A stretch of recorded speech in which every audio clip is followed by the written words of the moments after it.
Ayo Mas, buat gawe tenanan ki. Ya, Lek nganti sop tenan kita sawer sampean. Mergo wis kadung dek niki wis kadung maca cantik kok ya. Wis kadung. Masa ndongare nak ngelokne aku cantik. Ihir. Wis kadung kebayaan karo jarian. Biasanya aku ora tau dilem. Kemarin ngelem ya. Ora, aku nek kebayaan ini iki lho, aku seneng. Saiki nak usume kebayaan karo jarian. Boleh pas aku lugasan berarti ndak seneng aku ngono. Oh ya seneng loh, seneng loh. Ayo lanjut yo. Haha, yo.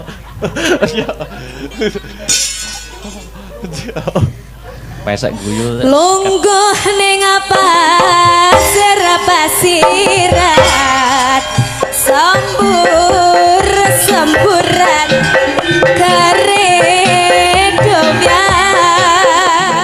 sowan marak mangarsa ana ing kene. Oh ngono.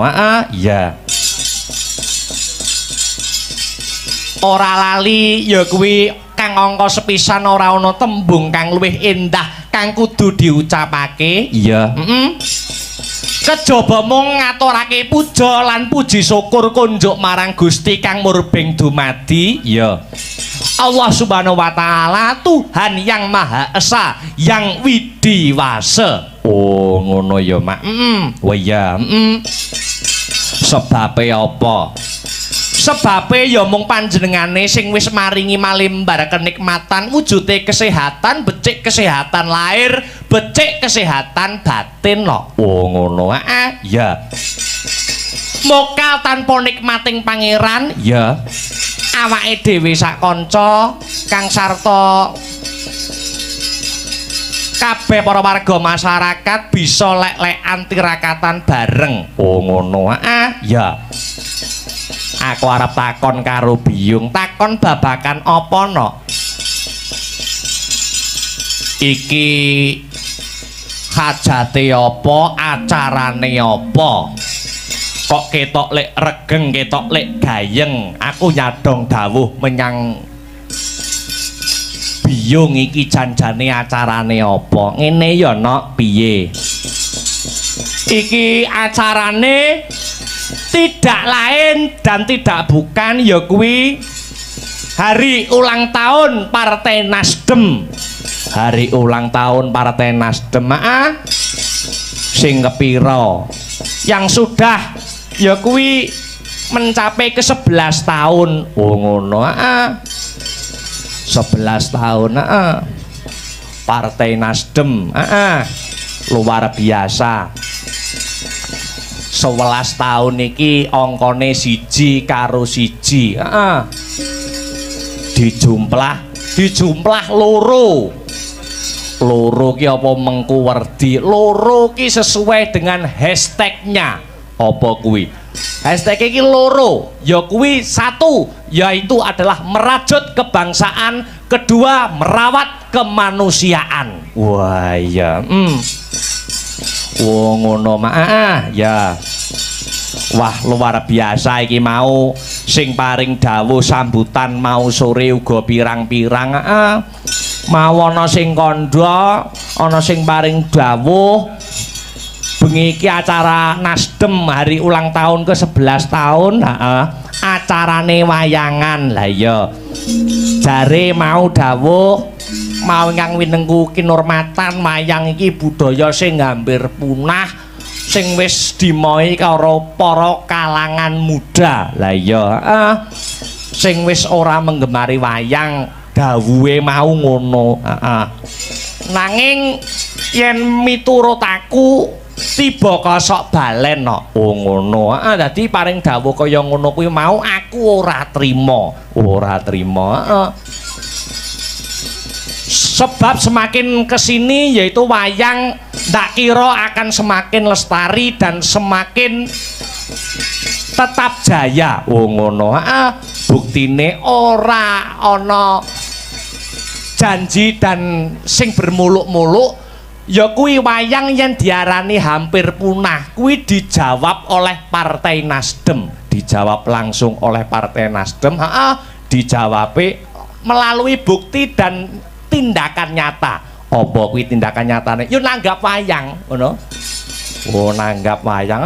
Iki tindakan suatu bukti nyata. Oh ngono. Ya kuwi Partai Nasdem sing seneng nguri-nguri kabudayan khususnya wayang kulit. Oh ngono ya Mak. Dengan adanya Partai Nasdem ulang tahun ke-11 tahun, iki ngadani acara wayangan gelar kelir gantung gong. Miturute biyung iki wis mbuktekake 3 perkara kok no. 3 perkara. Telung perkara kuwi mau apa wae. Sing angka 1 ya kuwi Partai Nasdem adalah partai yang dekat dengan seni dan budaya. Partai Nasdem adalah partai yang dekat dengan seni dan budaya. Oh ngono. Tresno marang kabudayan kang dadi wujud karakter jati diri bangsa negara Indonesia. Oh ngono. Dadi awake dhewe iki wong Jawa, awake dhewe iki wong Indonesia. Karaktere wis beda karo wong manca, karo wong luar negeri. Arepa tiru-tiru wong luar negeri, wong pakanane wis beda, irunge wae wis beda. Ayo genah beda sekabehane. Termasuk budayane. Oh ngono. Partai Nasdem telah menjawab ya kuwi karaktere bangsa Indonesia adalah dengan budayanya. Oh ngono ya Mak. Apa meneh mau pangandikane sambutan mau sore ana sing ngandharake politik Wali Songo. Oh ngono. Wali Songo apa meneh wis terkenal 4 kiblat 5 pancer. Ayo. Yang selalu menebar kedamaian dengan sarana dan media kebudayaan wayang kulit. Oh ngono Mak. Iya.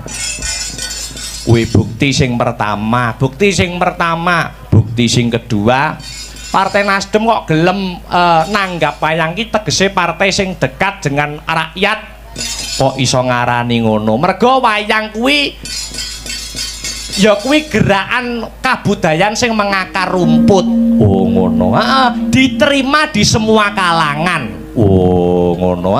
Kalangan bawah, kalangan menengah, kalangan atas kabeh nampa wayang. Mergo wayang dhewe kuwi sifate ya fleksibel, sifate luwes betul. Oh ngono.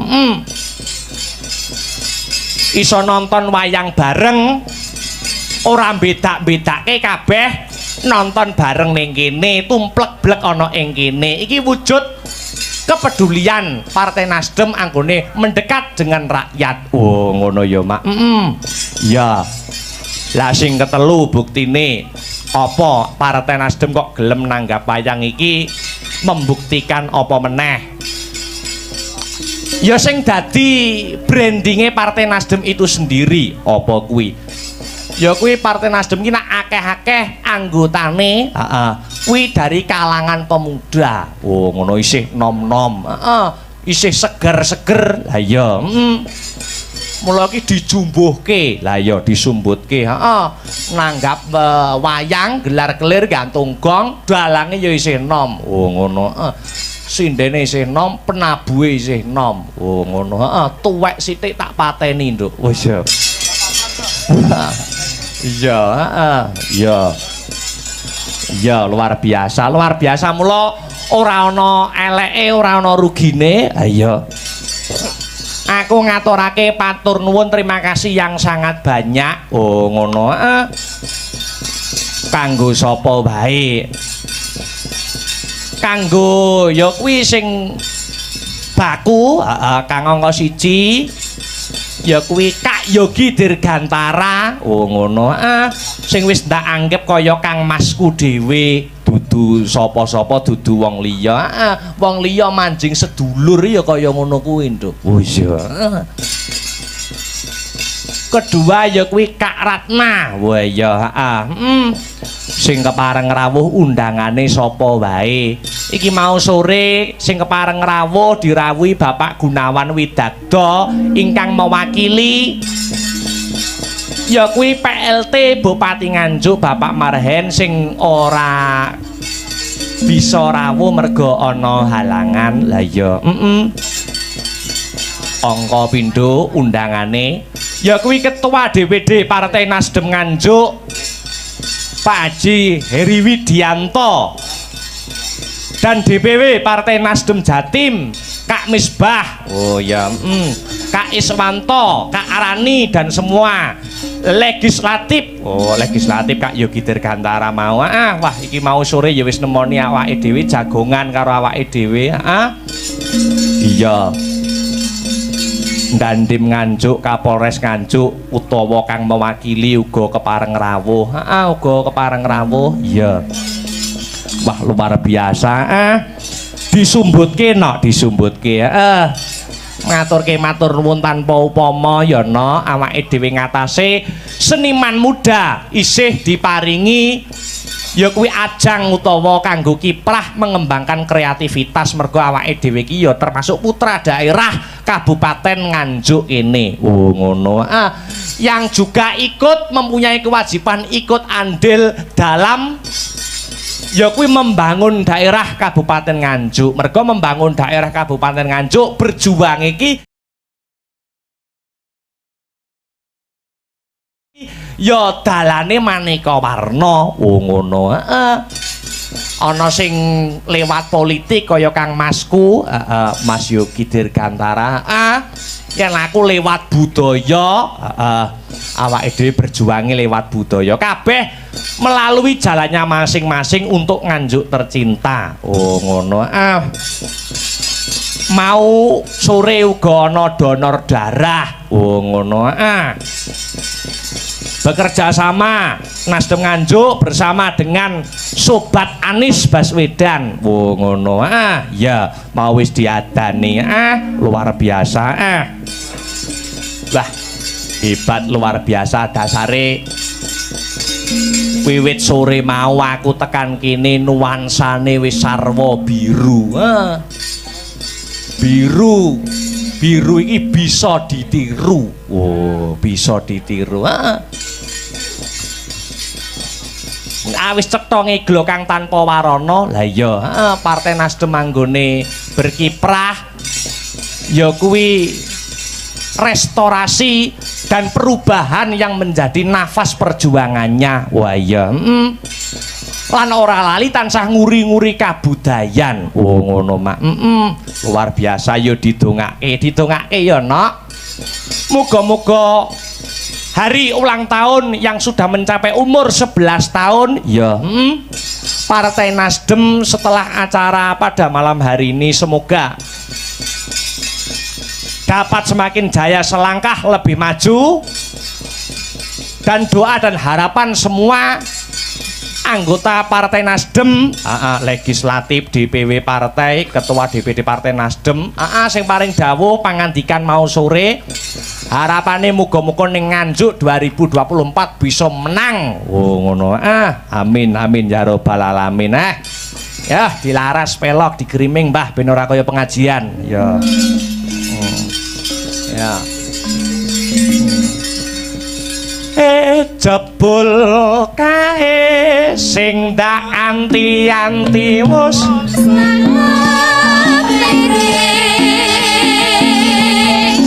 wis rada suwe babar pisan ora kabare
sekali lagi Mas Bambang.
Perkara ya kuwi restorasi Indonesia kang sarta gerakan perubahan apa meneh hashtag merajut kebangsaan merawat kemanusiaan mengko kareben dijlentrehke karo sapa ya kelawan Kang Mas awake dhewe Kang Mas Yogi Dirgantara ngono mau yayine kan durung sambutan nek ora kleru. Ya mengko kareben munggah panggung kene guyon gegojekan bareng-bareng. Luar biasa. Iki uga Pak Antok Prapungkajaya. Oh ngono. SEMM Ketua Komisi 3 DPRD Kabupaten Kediri fraksi Nasdem. Oh ngono. Pareng rawuh. Oh ngono. Luar biasa matur nuwun wis diberkahi. Iki akeh banget kok nok sing kepareng rawuh mangestoni awake dhewe, ya karo tambah dulur. Ya, iki aku dichatting karo sapa? Karo Mas Agus Dalbo. Iki kanca-kanca pengerawit arep entuk hadiah iki mengko. Pun kula siapne kaos damel panjak 30 kaos lha iki.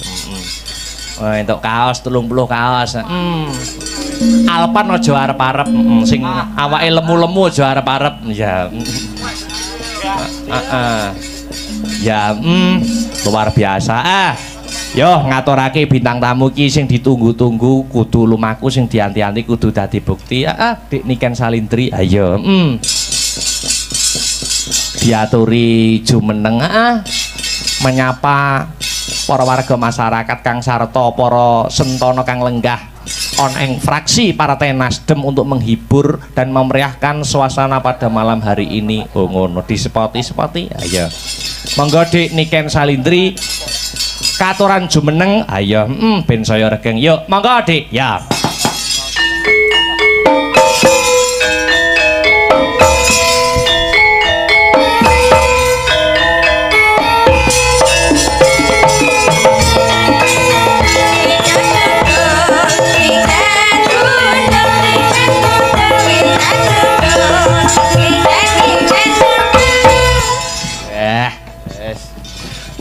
Lajeng dalu selamat malam Dik Niken Salindri. Nggih, sugeng dalu Mas Dalang sing bagus dhewe ndek enek tunggale.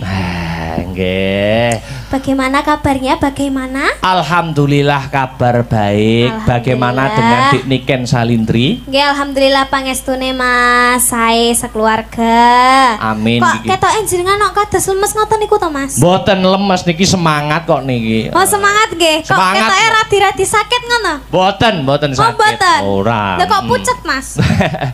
ora. Oh, mboten nggih. Ora Nggih, pucet. alhamdulillah saged sowan teng pundi niki? Loh. Warujayeng. Heeh. Nggih, teng Warujayeng dalam rangka acara Partai Nasdem Nasdem. yang ke-11 tahun. Hari ulang tahun. Nah, niki 11 tahun niku artinya Apa, kawelasan. Wow, Sewelas ki artine kawelasan. Oh. Nggih, mugi-mugi kagem Partai Nasdem angsal kawelasan saking Gusti Allah. Terus diparingi welas asih saking Gusti Allah, tambah jaya, tambah gede, tambah sembarangi. Amin. Amin. Heeh. Alhamdulillah seneng banget toh Dik Seneng Niken. banget Mas, niki Iki- sing mirsani nggih kuwatah bapak-bapak. Amin. Nah, acarane dasare ya wiwit tahun winginane Nggih. dan tahun iki selalu ada peningkatan. Nah, Tahun nggih. lalu adanya pandemi Covid-19, Partai Nasdem uga nanggap wayang melalui virtual. Nggih. Dulu kan jenengan nggih ikut andil derek. memeriahkan. Teng Sanggar Astabrata. Nggih. Nggih. Lah Terus- sakniki keadaan pun normal digelar secara langsung. Oh nggih, riyen nggih kula nate niki dangdutan. Oh, nggih. Teng mriki nggih. Oh nggih. Nggih. Nggih acarane kali- Partai Nasdem. Iya, kayake. Oh, nggih kok kayake. Aku dhewe lali, pokoknya tahu kok Mas. Heeh. Ngaturke Ya. panuwun, terima kasih. Nggih, matur suwun kagem sinten Mas? Mas Yogi Dirgantara Oh, nggih. mosok pun lali. Oh nggih siap. Oh sampun saliman kok kali. Oh, sampun. Nggih. Tiange nika to? Nggih, yang berkacamata. Sing kathah ya Mas sing berkacamata. Mas. Isi timur kok piyayine. Oh, Tasik Timur. Ah. Oh, nggih siap.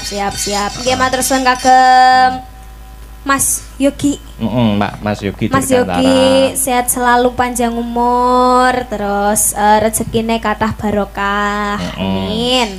Amin. Wah, iki nuansane biru ketok semangat muda. Iya, Nah, biru. luar biasa. Ayo Dik Niken pengen ngaturke apa? Heeh. Tak aturi nembang sepisan dhisik, mengko sadurunge Mas Yogi diaturi munggah Oh, ana ing ngaten. panggung. Nggih, cocok. Heeh, bawa apa sik sing nganggo bawa, mengko ditibake langgam apa. Monggo kersa dibawani riyin. Langsung sing kasar mawon nggih, Mas. Lho, nganggo bawa, nganggo bawa. Nggih, bawa belambiangan mawon. Oh ngaten nggih. Manut monggo. Sak mardikane penggalih. Ya. Ya. Monggo. Mampiat mayane man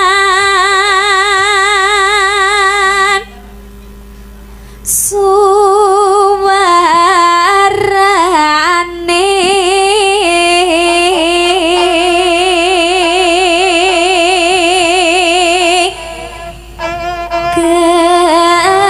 gandeng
Gumalaring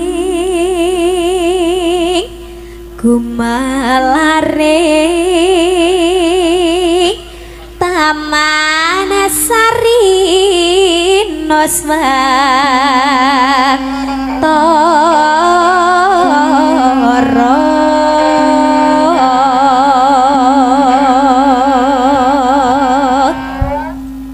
Kong ya. Iki mengko sing kepareng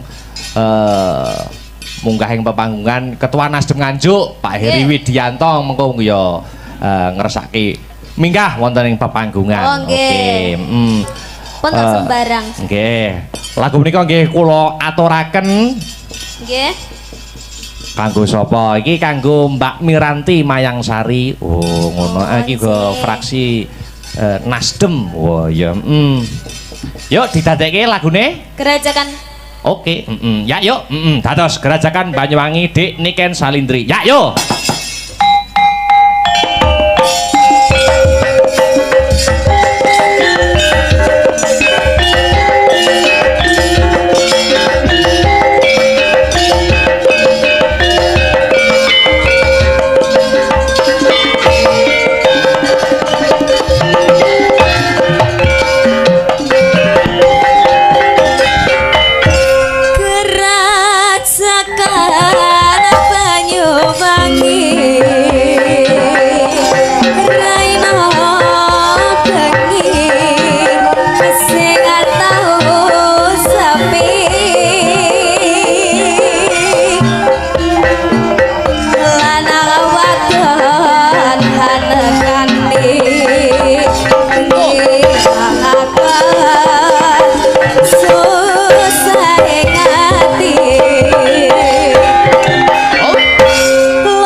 bergoyang.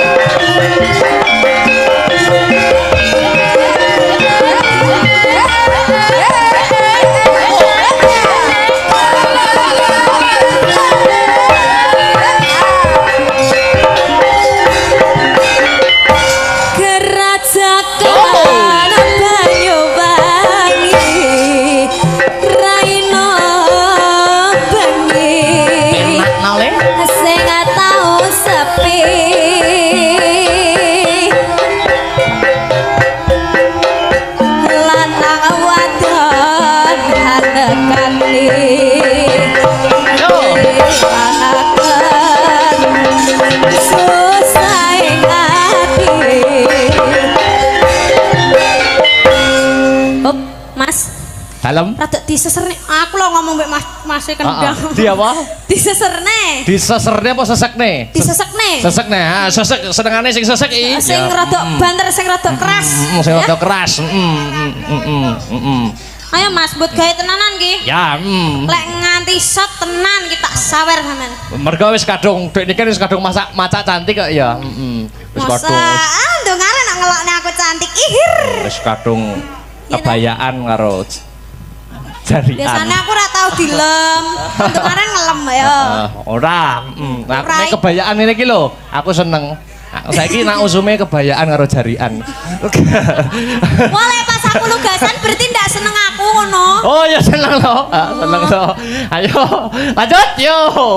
Haha, yo. Yo.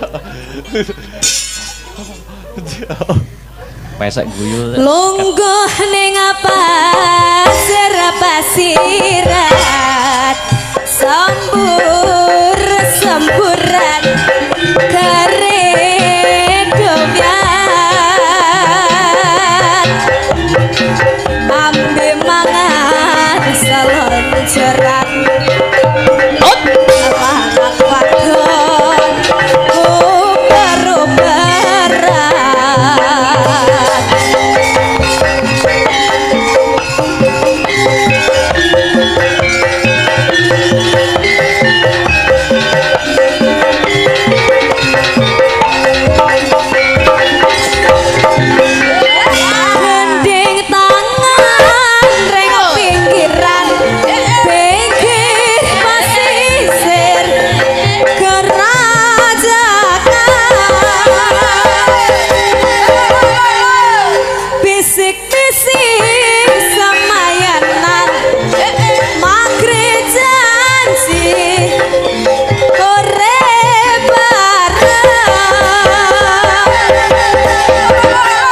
sir-siran nabi kedangan gending asli Banyuwangi sir-siran nabi kedangan gending asli Banyuwangi. Oke. Mau nih? Sampun. Oke.